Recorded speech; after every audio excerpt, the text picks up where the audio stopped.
The two artists released 8 so-called diss tracks with increasingly heated rhetoric, loaded accusations, and violent imagery. The penultimate song, this feud, Not Like Us by Kendrick Lamar, dealt the metaphorically kill shot. The song contains lyrics explicitly accusing Drake of being a pedophile, set to a catchy beat and a propulsive bass line. Not Like Us went on to become a cultural sensation, achieving immense commercial success and critical acclaim. Now, this part is written up by the prosecutor. I think she just signed the order. Both Drake and Kendrick have recording contracts with the defendant, UMG. Drake alleges that UMG intentionally published and promoted the song Not Like Us while knowing that the song insinuations that he has sexual relations with minors were both false and defamatory. Drake has brought this action against UMG for defamation, harassment in the second degree, and violation of the Section 349 of the New York General Business Law. And before this court is the defendant's motion to dismiss due to Rule 12b-6 of the civil procedure. Let's go read that rule. We're going to go through this really meticulously, so I want you guys to be knowing that, okay? So Rule 12. Rule 12b-6. Here it is. Wait, hold on. Rule 12a. That's going to be B6. Failure to state a claim upon which relief can be granted. Wow. Okay, so that was the motion for the dismissal. Because the court concludes that allegedly the defamatory statements in Not Like Us are non-actionable opinions, the motion to dismiss is granted. So actually, this is the order, actually. Here's the legal standard. To survive a motion to dismiss, a complaint must contain sufficient factual matter, accepted as true, to state a claim to relief that is plausible on its face. A plaintiff may not simply allege facts that are consistent with liability. The complaint must nudge plaintiff's claims across the line from conceivable to plausible. Okay, when ruling on a motion to dismiss, the court accepts as true all well-pleaded allegations and draws all reasonable inferences in favorable of the non-moving party. The court does not credit legal conclusions couched as factual allegations. However, the court may also reconsider documents incorporated in the complaint, and the reference and matters of the judicial notice may be taken. Judicial notice is appropriate when a matter is not subject to reasonable dispute because it is generally known within the trial court's territorial jurisdiction or can be accurately, readily determined from the sources whose accuracy cannot be reasonable questioned. Okay. A lot of word salad, and I know you guys are saying, what the fuck does that mean? Okay. They're using some legal standards why they think this motion should be granted, which eventually did. So here's the background. It says the following background is largely taken from the allegations in the amended complaint, which are assumed true for the purposes of the motion. Additionally, the defendant requests that the court take judicial notice of certain extrinsic evidence pursuant to Rule 201 of the Federal Rule of Evidence. These exhibits include lyrics of the song released as part of Drake and Kendrick Lamar's rap battle. Now, I want to pause it there because I don't want to keep reading. And again, we're going to get into the weeds. We're going to get into the weeds with some of these stuff. Essentially, and I think this is a huge ruling. And by the way, most of the case law that was used in here are hip-hop case laws.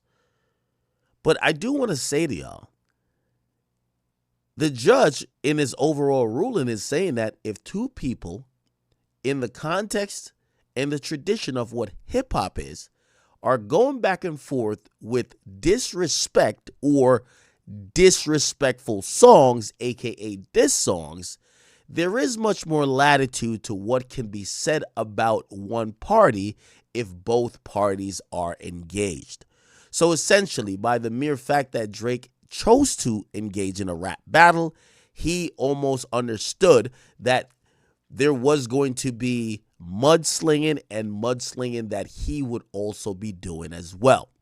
Based on that, it's also understood within the culture of a rap battle that a diss or a disrespect is not necessarily seen as fact. It's seen as a opinion by usually the person saying it. That's going to be a big thing because, again, the Supreme Court nor any federal district court will not cast an opinion or give their ruling on any type of thing that is going to impede the First Amendment right, which they're saying that if someone has an opinion on something, that is protected, which means if Kendrick thinks that Drake is a certified whatever, in the context of not only rap, where that would be seen as an opinion, but also in the context of once you engage in a rap battle, you know what it means. That's what they're saying there is no defamation for, okay? Let me keep reading. The following background is largely taken from the allegations in the amended complaint. Additionally, the defendant, which is Drake, no, not Drake, I mean UMG, requests the courts take judicial notice of certain extrinsic evidence pursuant to Rule 201. These exhibits include the lyrics of the songs released as part of the feud. The dates on which these songs were released and the lyrics of these songs are not reasonably subject to dispute, okay? And the songs themselves are, with one exception, all referenced in the amended complaint. Accordingly, the court will take judicial notice of the exhibits H through I and K through O to the request of a judicial notice to understand the defendant's alleged statements and their necessary power and context. Judicial, okay. All right. Exhibit B and are directly lines, referenced, and relied upon a plaintiff's amended complaint. Let's go down and see what that is. Where's the exhibits? Did we skip them?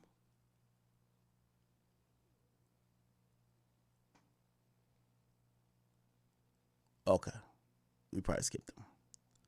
All right. We're going to just keep going through it one at a time, all right?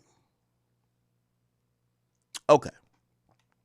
So let's get to the factual allegations. When you're reading a civil complaint, you want to get to the factual allegations because that's going to be what is going to be supposedly proved, right, by the plaintiff, right? The plaintiff is saying that Drake is a recording artist, prominent one at that, among other public-facing endeavors. He's had a successful music career. That's a fact. The defendant, through UMG Publishing Group, holds exclusive publishing and distribution rights to Drake's music as well as that of the artist Kendrick Lamar. Now, this is actually really telling.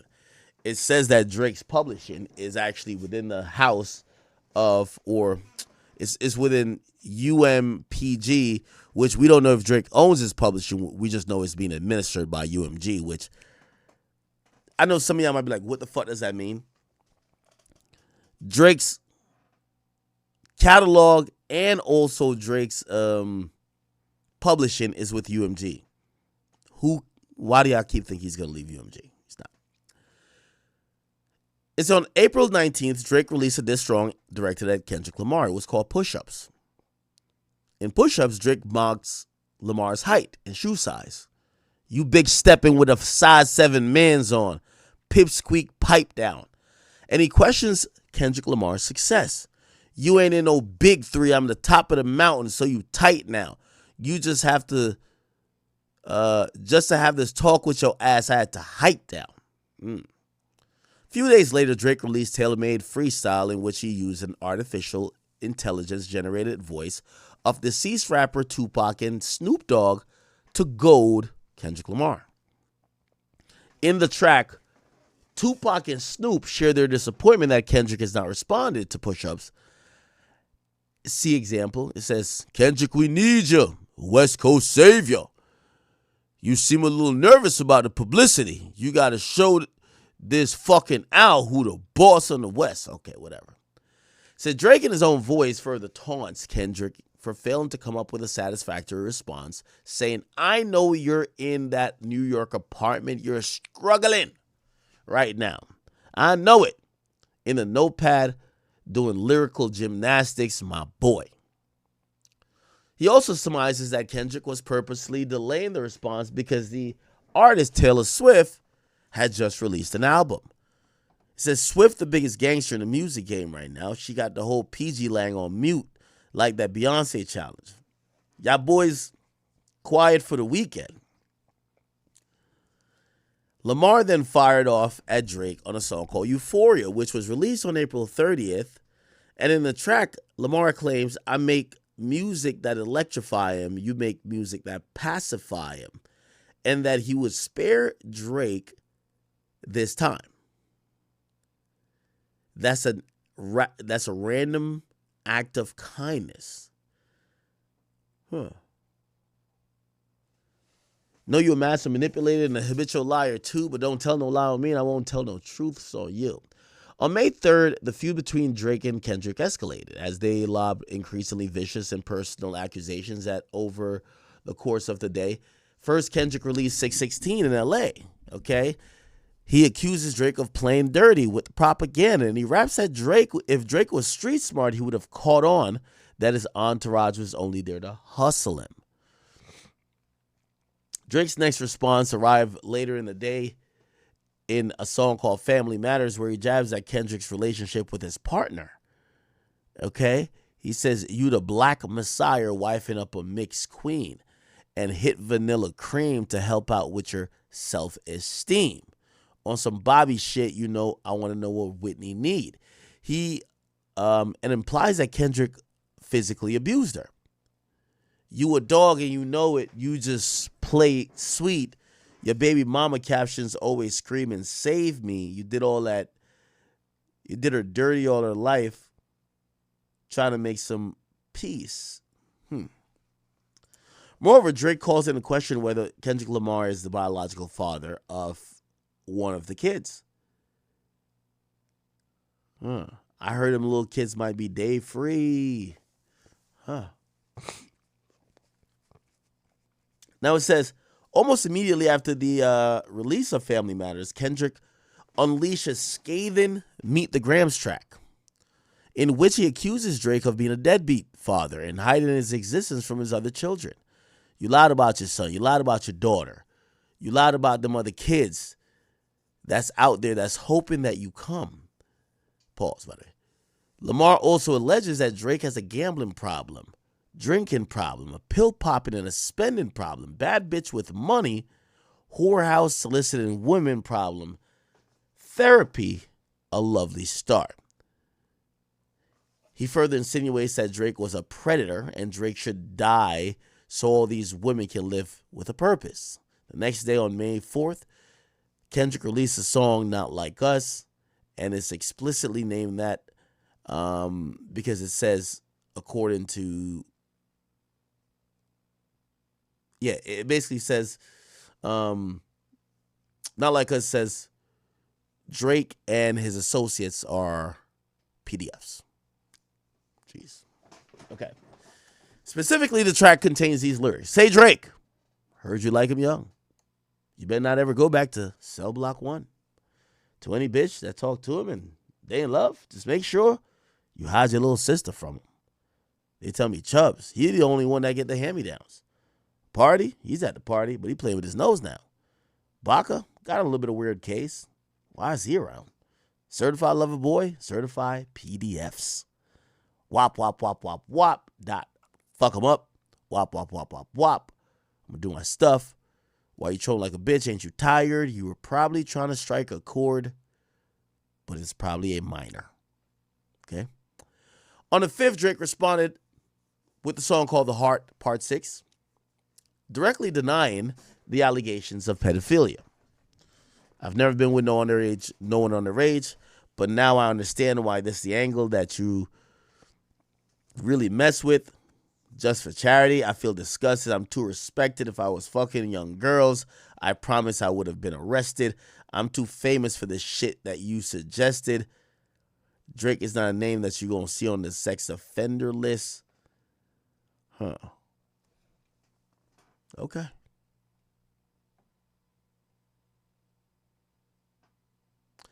Not Like Us was a huge commercial success. It's gained immense popularity on streaming and social media platforms, and it's been streamed globally more than 1.4 billion times on Spotify alone as of April 2025.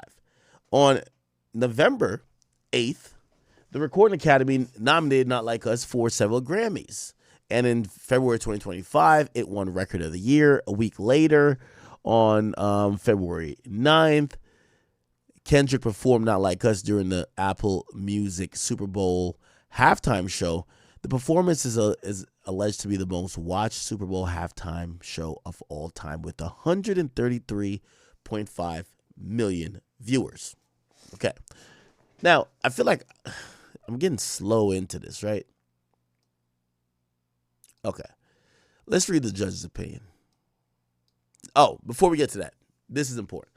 It says a fact versus an opinion. It says under the First Amendment, there's no such thing as a false idea. Only assertions of facts are capable of proving false. Moreover, the New York Constitution provides the absolute protection of opinions, okay? Thus, court must distinguish between statement of fact, which may be defamatory, and expressions of opinion, which are not defamatory. So I hope you guys understand what's being said. If someone espouses their opinion, that wouldn't be a defamatory statement, okay? And have the full protection under the New York Constitution. Whether a challenge statement is a fact or an opinion is a legal question. The plaintiff argues that it's inappropriate for the court to determine at the pleading stage whether a reasonable listener would perceive the recording as fact or an opinion. Yet, because this is a question of law, New York courts routinely resolve this question at the motion to dismiss stage. Okay. So essentially, they claim they're answering the question of, does this song meet the burden of it's being presented as a fact, not as a opinion? Okay.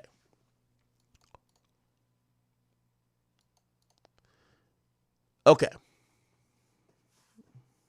All right. So they address it at this stage.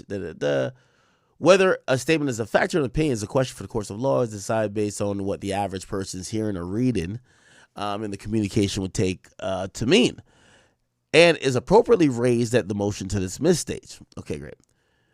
Holding to that, because whether a statement is defamatory presents a legal issue to be resolved by the courts. The defamation actions are particularly suitable for resolution on a motion to dismiss.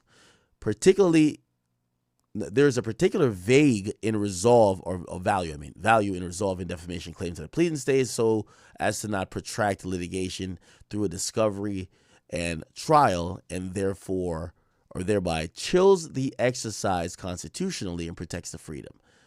Cool. All right. In distinguishing a fact and opinion, 3 factors guides the court.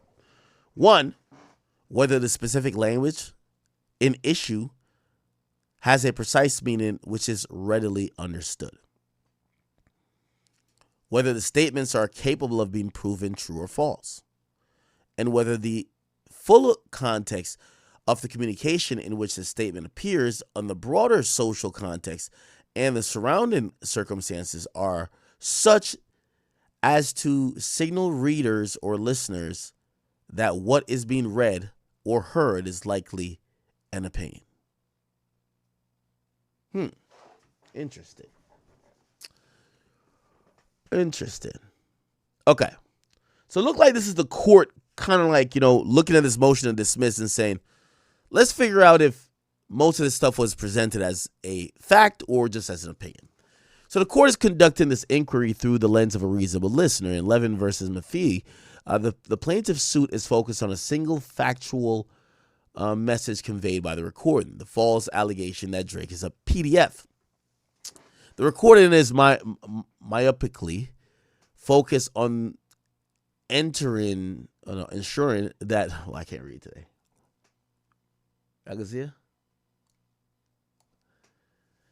On ensuring that listeners didn't take away one message from the song. Is Drake a PDF? The statement has a readily understandable meaning and is capable of being proven true or false. But even accusations of criminal behavior are not actionable if it's understood in context. They are opinion rather than fact. Okay.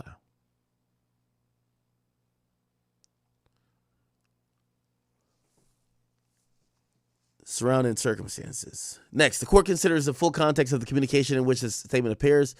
All right, this ain't saying much. Let me get to the meat and potatoes of this bullshit.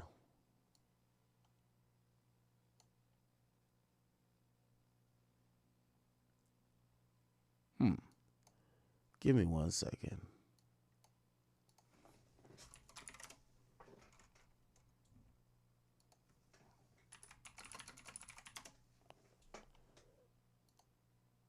By the way, this order did come down today, so give me 1 second.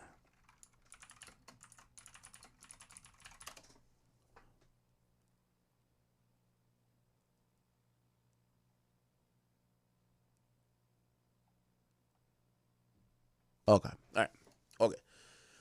All right. So let me again, I want to speed through this a bit because this becomes voluminous, and I don't want to just like say a bunch of word salad without you guys understanding exactly why this is actually being dismissed. For the people who are Drake fans, listen, don't worry. Here's some Kleenex. You'll be fine. We're all grown. What we're gonna try to understand is what the judge is thinking, right? Because I do believe that this case being dismissed at this stage is, I've spoken to some legal minds, it's kind of unusual, right? But it's clear that the judge, at least in her purview, she's using one test on if this case should survive. What is this test that she's using? The test is, hey, did Kendrick say this and say it as a fact versus an opinion? Also, they're taken into the forum in the context of how this was said. This was said in a mudslinging contest, a rap battle, a place where diss songs are released after each other to disrespect the person, and it's understandable and expected that there will be disrespect or denigration via music. Okay. A rap diss track would not create more expectation in an average listener than the lyrics state sober facts instead of an opinion of a rap diss track would not create more of an expectation in the average listener that the lyrics state sober facts instead of opinion than the statements at issue in those cases. For example, in Euphoria, Lamar calls Drake a master manipulator, a habitual liar, and a scam artist. Drake responds in Family Matter by heavily implying that Kendrick is a domestic abuser. He also raps that he heard that one of Kendrick's sons may not be biologically his. He heard that it might be Dave. No, I'm playing. Let me stop. Why you never hold your son and tell him, say cheese? We could have left those kids out of this. Don't blame me. I heard one of them little kids might be Dave Free. In Meet the Grams, Lamar takes issue with Drake involving his family in their feud, saying that, Dear Aubrey, I know you probably thinking I wanted to crash your party, but truthfully, I don't have a hating bone in my body. This is supposed to be a good exhibition within the game, but you fucked up the moment you called out my family's name. Why you had to stoop so low and discredit some decent people? In the same track, Lamar alleges that Drake uses the weight loss drug Ozempic. Don't cut them corners like your daddy did. Fuck what a Zempic did. Don't pay to play with them Brazilians. Get a gym. Lamar also insinuates that Drake knowingly hires sexual offenders. Grew facial here because he understood being a beard just fit him better. He got sex offenders on OVO that he keep on a monthly allowance. And a particular reference in the Tailor-Made Freestyle, Drake challenged Lamar to make the pedophilia accusations at issue using artificial generated voice of deceased rapper Tupac. It is in context when you say such lyrics as, say Drake, I hear you like him young. The similarity in wording strongly suggests that this line is direct callback to Drake lyrics in a prior song. The plaintiff argues that the court should ignore songs that came before and assess Not Like Us as a singular entity. So basically, they want to judge this as a singular entity, and I would imagine this is why it's getting dismissed.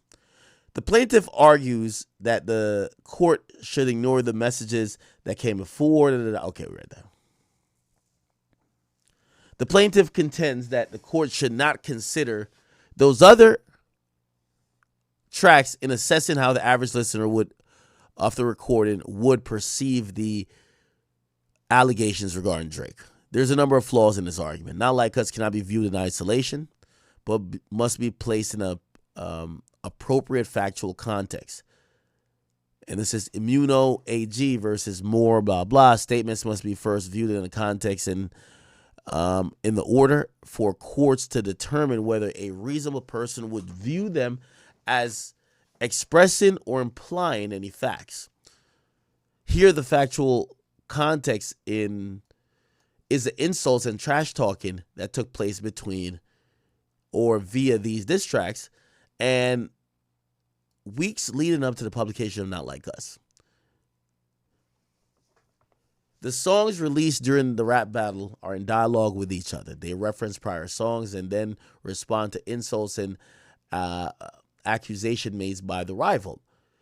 The songs thus must be read together to fully assess how the general audience would be perceiving the statement. So basically, they're on a level of saying, let's figure out what a normal person who's a fan would look at this case or even have a demeanor to this case, because if the regular fan thinks this is an opinion, what the fuck are we going to do, right? Notably, the Second Circuit rejected a second argument in Terrain. Now, this is important right here. Troy Terrain, a.k.a. Star and Buckwild, actually, he had a motion dismissed after he sued someone because they called him a PDF and they called him a predator and all that type of stuff. When he sued them, they argued that the district court improperly considered the statements. All right, hold on.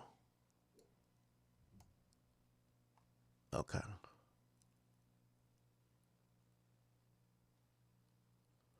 All right. The district court properly considered all the statements made during the feud between all the disc jockeys, and regardless of what they were included in the complaint. Moreover, while the plaintiff is correct that the intended audience for the recording is a general public and not a subset of rap devotees or Kendrick Lamar fans, the recordings in the rap battles were likely released to the general public. Those were not songs accessible to the select niche few, but tracks released by commercial successful artists were. Interesting. I'm trying to get a quick breakdown here because there is a lot going on, Chad. Did my man?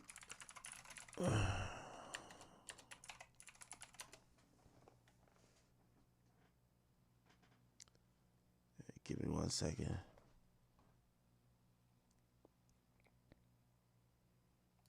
Okay.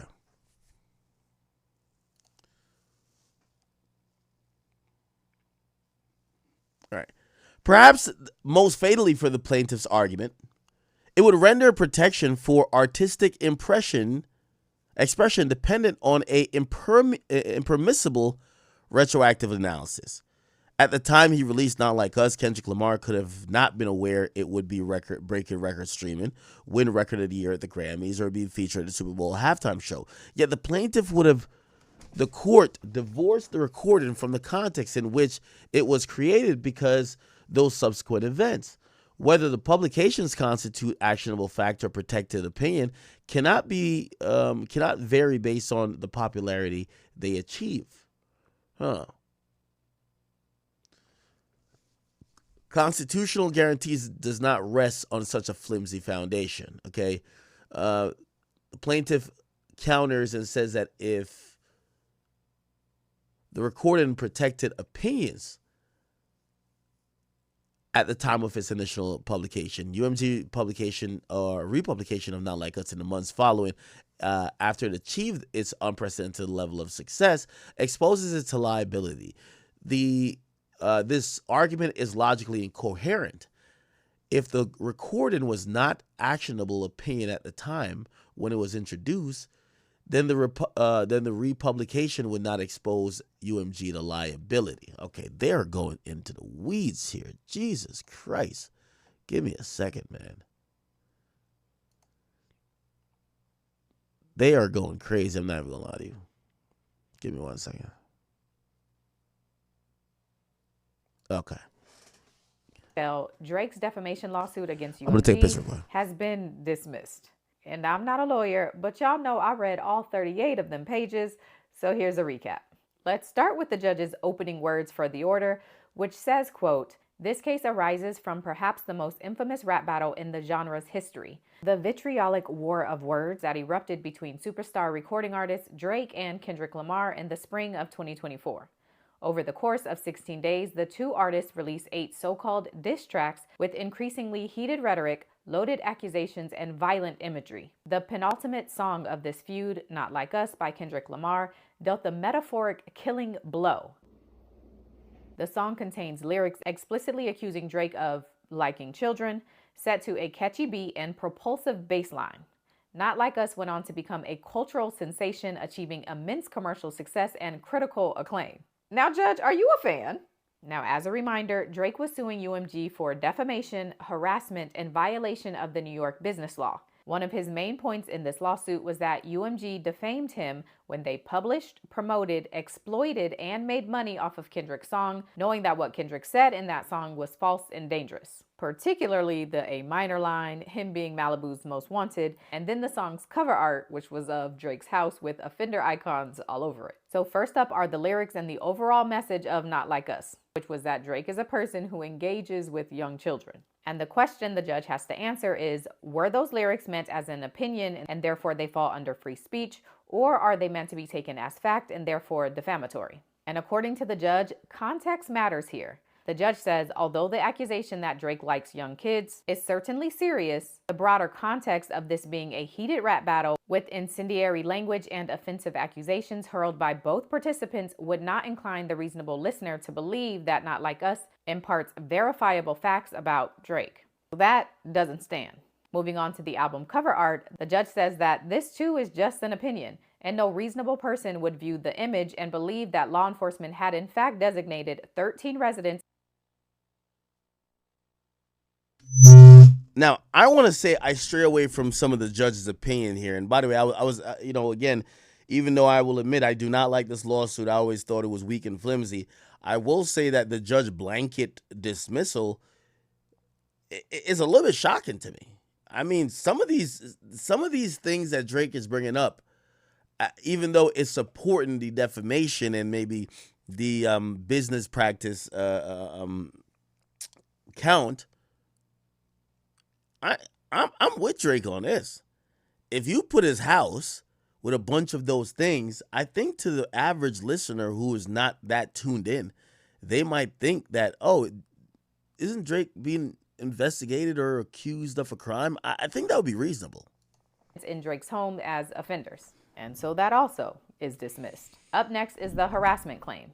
And for this one, the judge basically says that New York does not have a civil cause of action for harassment, meaning harassment is not something you can sue for in New York. It seems that in New York, harassment is a criminal matter, meaning it's something you report to the police, not something you sue over. And even in the exceptions where you are allowed to sue for it, the judge says Drake's case doesn't meet those requirements. And you can even see here, the judge notes that courts routinely dismiss civil harassment claims as not cognizable under New York law. So lyrics, imagery, and now harassment, dismissed. The last claim for the lawsuit was the violation of New York business law, and this had to do with UMG allegedly using their resources to make Not Like Us more popular than it was. Drake's team claimed that UMG used bots, they paid influencers and radio DJs to play the song, and they claimed that UMG got Spotify to redirect searches for Drake's music to Kendrick's song.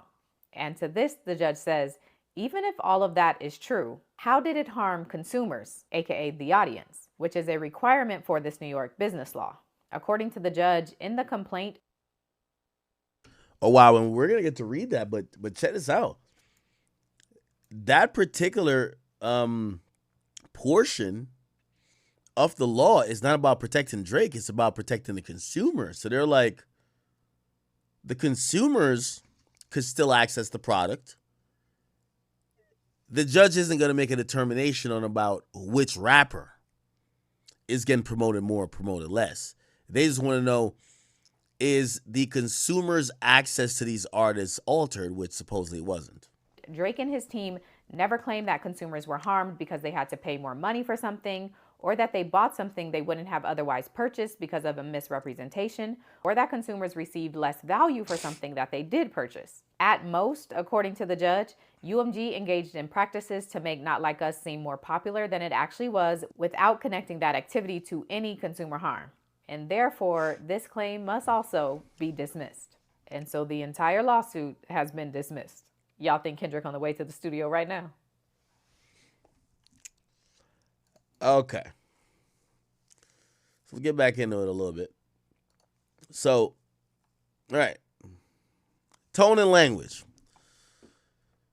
Now, this is kind of important here, right? So it says, all right, tone and language.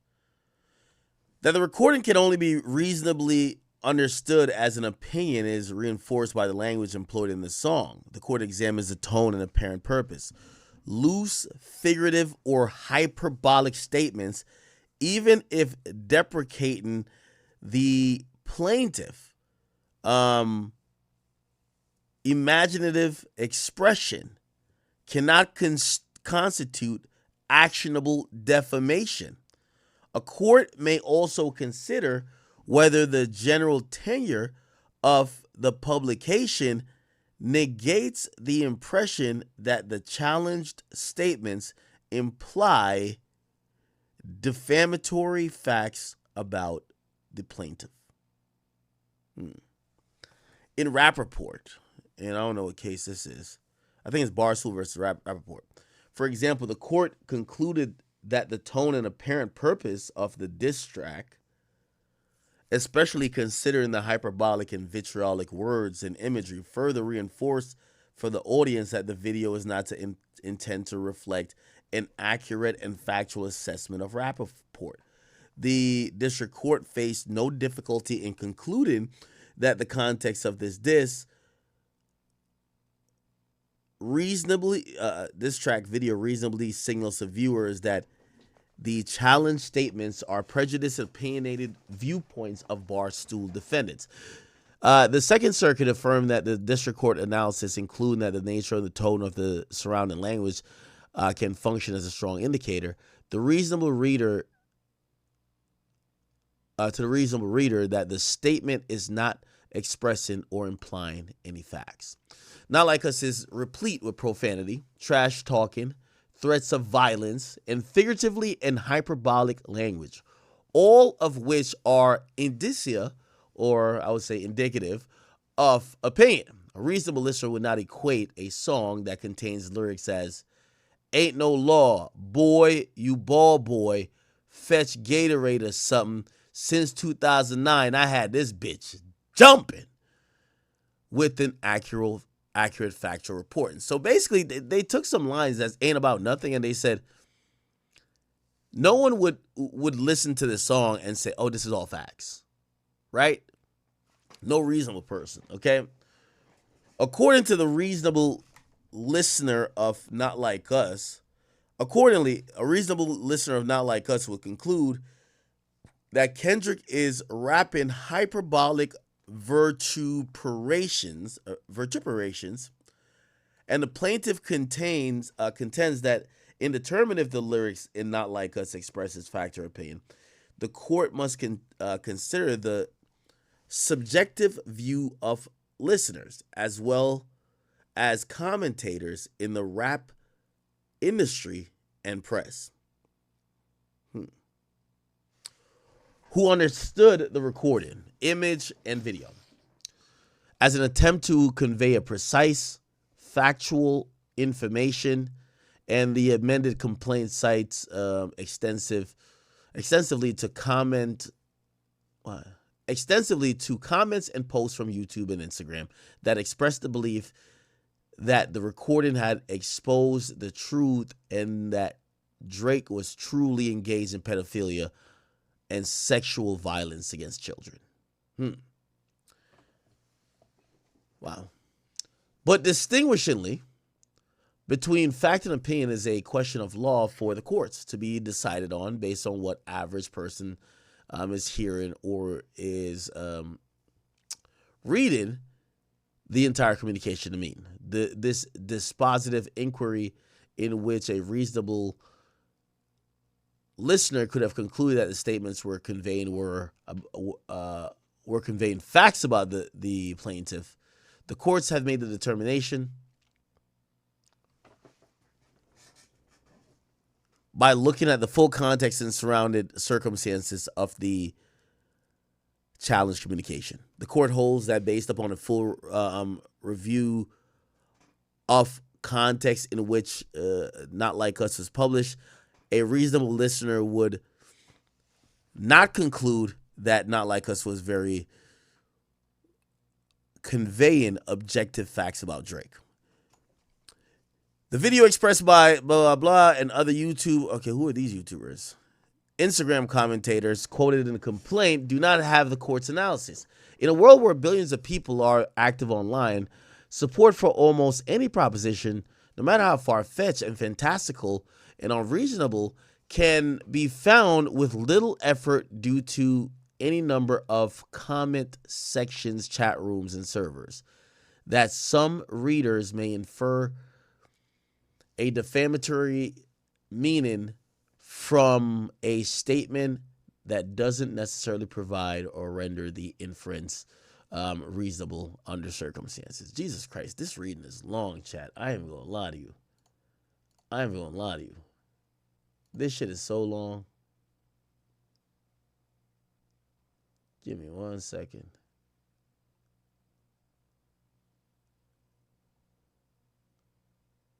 Where's the little legal? Oh, let me listen to.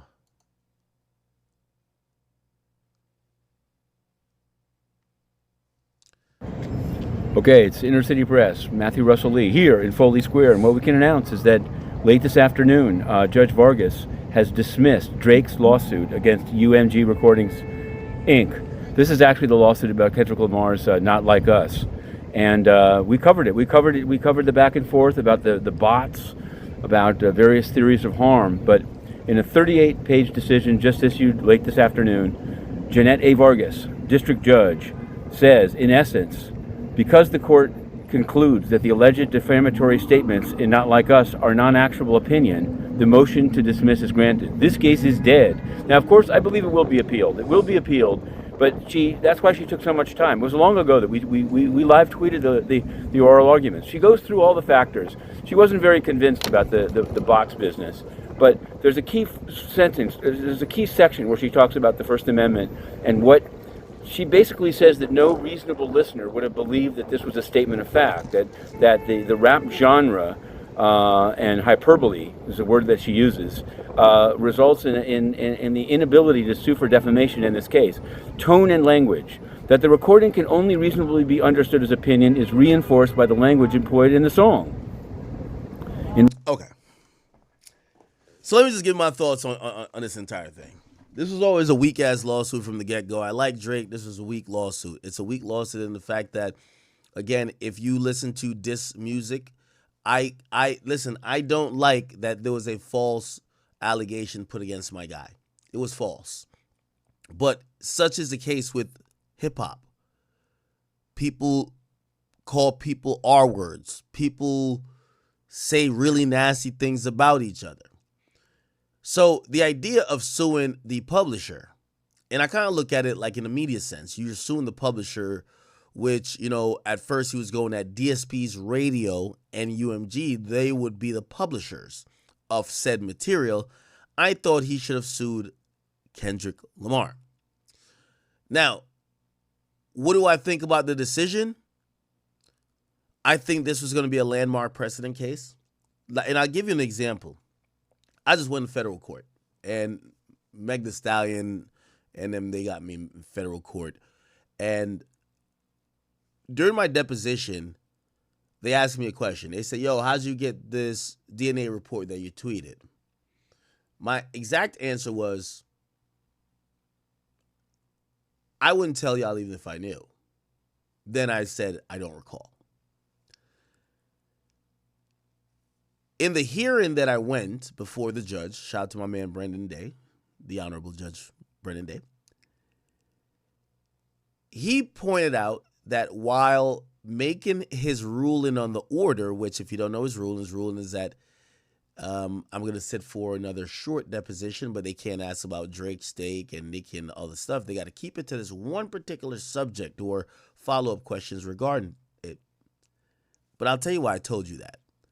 I told you that because this becomes landmark situations. In the motion with me, the judge made it very clear. He actually went on like a 5-minute soliloquy saying, hey, Mr. Allen, what we have here in New Jersey is called a shield law that protects journalists and media companies. He says, hey, listen, I'm not making a decision that will be that any other future cases should look back at this case to see how I treated either you as a media company or newer media people that might be streamers. There's a lot of precedents. That's how court works. If one judge says this behavior results in this, usually most other judges, when queried with a similar decision, they'll make the same or the similar choice. Okay? So that's important. Now, it works opposite for Drake.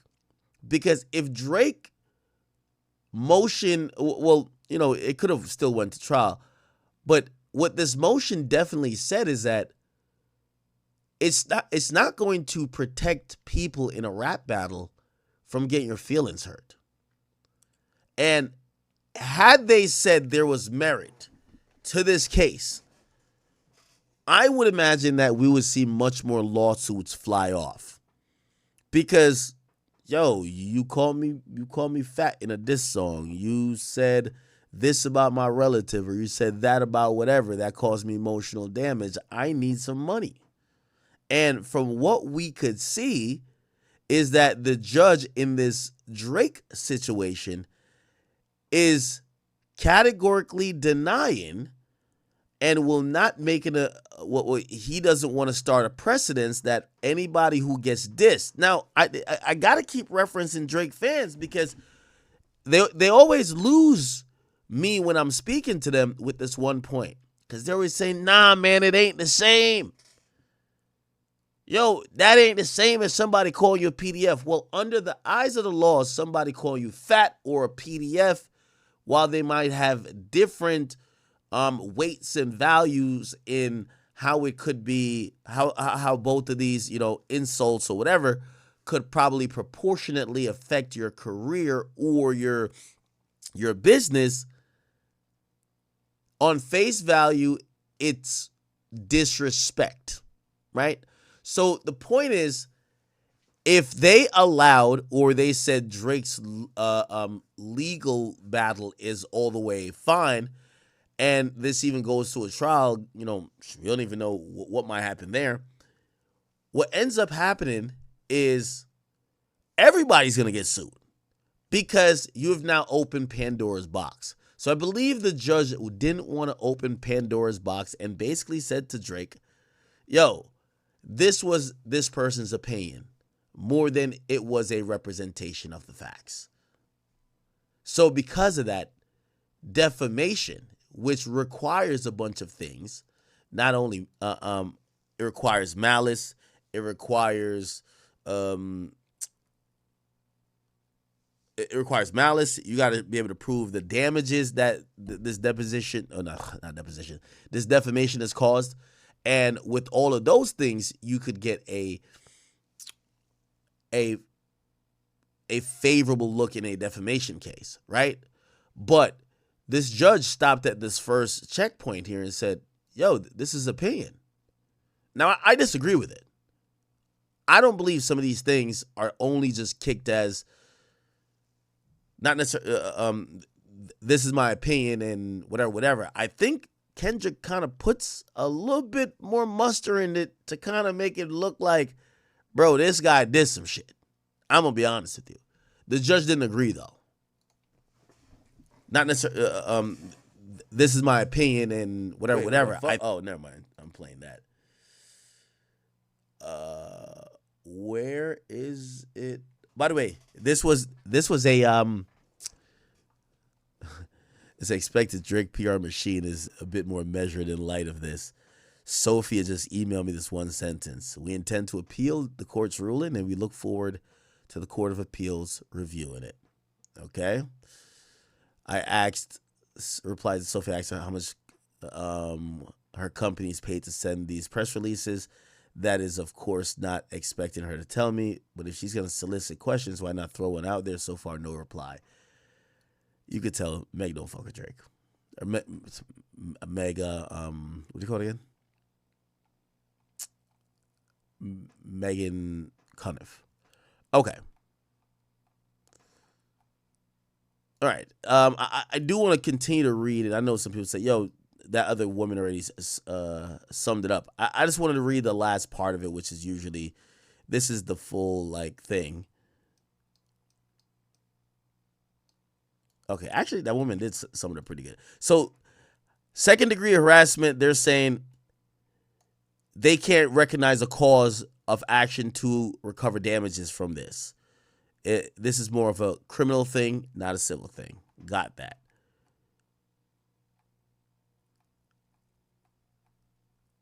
Mixed opinion. Although pure opinion cannot constitute actionable defamation, which is very important. This is kind of going to bleed, even though it's two different districts. This is Southern District of New York. Milagro Cooper's case is in the, I believe, Southern District of Florida. Meg Thee Stallion is suing people for defamation.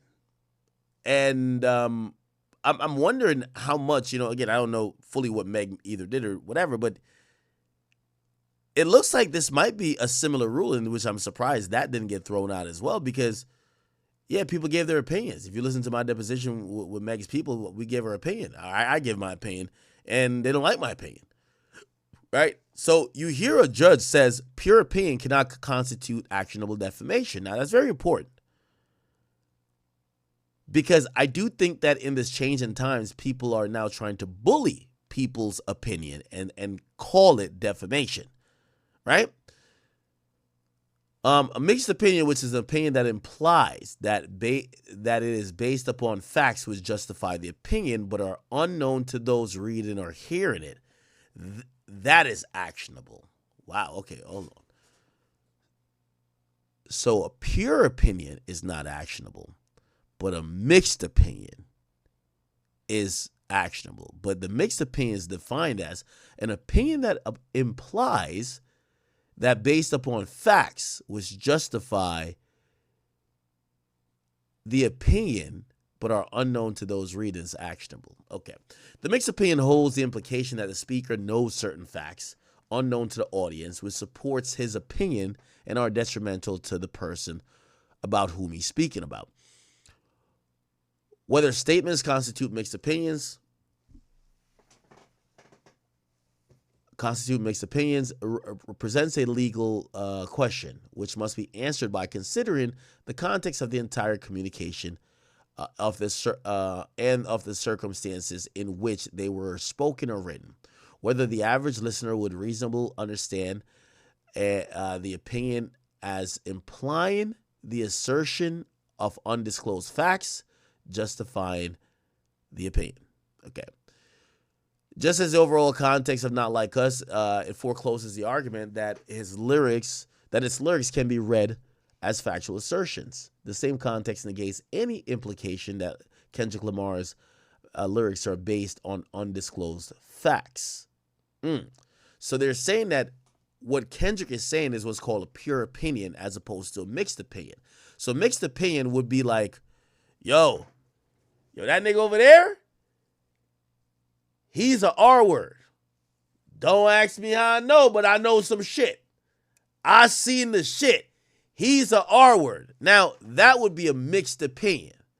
As opposed to me saying, that nigga's creepy, or that nigga look like a R word, or he probably is a R word. Right?